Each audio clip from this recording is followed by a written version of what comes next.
আমি বলি এই মুহূর্তে নগদ নির্বাচনের দরকার। কিছু মানুষ বলছে যে নির্বাচনটা অনেক বেশি সময় পিছিয়ে দাও, আমি এটার পক্ষে না। জনগণ আমরা চাচ্ছি যে দেশে একটা সুষ্ঠু সুন্দর নির্বাচন হোক। নির্বাচন দিলেই কি স্বাভাবিক হবে দেশের আইন শৃঙ্খলা পরিস্থিতি? কি ভাবছে সাধারণ মানুষ, জানতে চাই তাদের কথা। আমাদের বর্তমান যেমন দেশের যে পরিস্থিতি অনেক খারাপ, নির্বাচনটা আমরা সাধারণ জনগণ আমরা চাচ্ছি যে দেশে একটা সুষ্ঠু সুন্দর নির্বাচন হোক।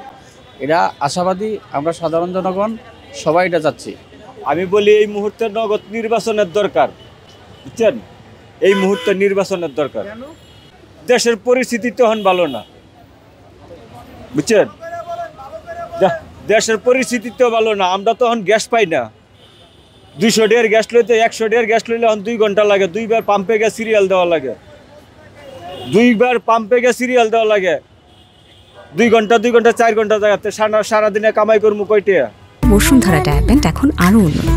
এই হট এয়ার থ্রো টপশিট দ্রুত শোষণ করে সোনামণিকে দেয় কোমল অনুভূতি। আসলে দেশ গঠনের জন্য নির্বাচন একটা গুরুত্বপূর্ণ একটা দিক, কিন্তু ঠিক এই মুহূর্তে যে আইনশৃঙ্খলা পরিস্থিতি বা আমাদের অভ্যন্তরীণ নিরাপত্তা ব্যবস্থার যে অবস্থা, আমার মনে হয় না যে এখন নির্বাচনের সঠিক সময়।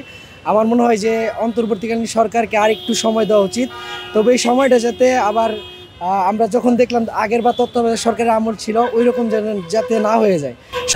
এই যে নির্বাচন কমিশনার যে আছে এটা অবশ্যই ঠিক করে তারপর নির্বাচন দেওয়া উচিত। তার আগে অবশ্যই নির্বাচন দেওয়া উচিত, নাহলে দেখা যাবে আমরা যে দীর্ঘ 17 বছর নির্বাচন থেকে বঞ্চিত হয়েছি, এটা আমরা আসলে নির্বাচন ভালো পাবো না। এটা আমাদের যারা রাজনীতিবিদ আছে বাংলাদেশে, আমি মনে করি সব রাজনীতিবিদ মিল্লা যদি সহযোগিতা করে, সাহায্য সহযোগিতা করে, তাহলে আইনশৃঙ্খলা বাহিনী স্ট্রং হবে।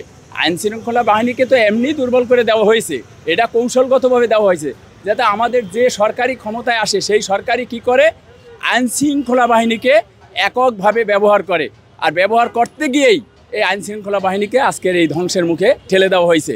তা আমি রাজনীতিবিদ উদ্দেশ্যে বলবো যে আমাদের দেশে যে বৃহত্তম রাজনীতিবিদ, সবচেয়ে বড় রাজনীতিবিদ দল এখন বিএনপি, জামাত, এরা যেন ডক্টর মোহাম্মদ ইউনূসকে সাহায্য করে। যে বর্তমান যে সরকার আছে ইউনূস সরকার, উনি যেভাবে দেশ চালাইতেছে আসলে এটাতে আমরা অসন্তুষ্ট। আমরা সাধারণ জনগণ আমরা অসন্তুষ্ট। আমরা চাচ্ছি দেশে একটা সুষ্ঠু সুন্দর গণতান্ত্রিক ভোটের মাধ্যমে নির্বাচন হোক, এটাই আমরা আশাবাদী। তাহলে তো আপনারা নির্বাচন চান, তখন তো নগদ নির্বাচনেরই দরকার। নির্বাচন দিলে ভালো হইব। হ্যাঁ, একটা দলীয় সরকার আর একটা হচ্ছে অস্থায়ী সরকার। দলীয় সরকার ভালো না অস্থায়ী সরকার ভালো, কোনটা ভালো? কিছু মানুষ বলছে যে নির্বাচনটা অনেক বেশি সময় পিছিয়ে দাও, আমি এটার পক্ষে না। আমি চাই যে দেশে একটা স্থিতিশীল পরিস্থিতি বিরাজ করলে এবং সরকার তারা কিছু নতুন উদ্যোগ নিয়েছে, অন্তর্বর্তীকালীন সরকার, এগুলো বাস্তবায়ন করার পরে যাতে তারা নির্বাচনটা দিয়ে দেয়, সেটা যেন খুব বেশি ডিলেও না হয় এবং খুব বেশি তাড়াতাড়ি না হয়। ভালো একটা নির্বাচনের জন্য জনগণ আশা করে।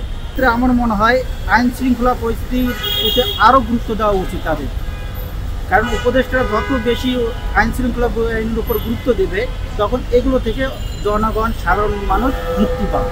আসরের টাইমে আর কি দিবালুকে মানুষের সম্মুখে জোরপূর্বকভাবে ওরে ধাওয়া করে মারপিট করে অনেক হেস্তনেস্ত করে নিয়ে যায়, কিন্তু কেউ কিছু বলে না। এখানে পাশে প্রশাসন ছিল, প্রশাসনও কোনো ব্যবস্থা নেয় না, শুধু চেয়ে রয়েছে এইভাবেই, কোনো কিছু বলে নাই। ওই হাহাকার করতেছে যে আমার কাছে আমি ঈদের মৌসুমে বাড়িতে যাব, আমার ফ্যামিলি আছে, আমি বাড়িতে যাব, কিন্তু যখন যে আমার টাকা প্রায় 20-25 হাজার টাকা নিল, আমার একটা স্মার্টফোন ছিল, ওইটা নিচে এসে কান্নাকাটি করতেছে যে আমার ফ্যামিলি আছে, বাচ্চা আছে, ওদের জন্য মার্কেট করব। কিন্তু দুঃখের বিষয় হচ্ছে এটা দেশে নির্বাচন নাই, কোনো সুশাসন ব্যবস্থা নাই। এই জন্যে আমি আশাবাদী। আমি মনে করি আমি একজন দেশের সাধারণ একজন নাগরিক, এই হিসেবে আমি বলতেছি যে নির্বাচনটা অতি তাড়াতাড়ি আমি মনে করি যে ডিসেম্বরে দেওয়াই দরকার। For more updates, follow us on Facebook, subscribe our YouTube channel, get the latest update on www.daily-sun.com.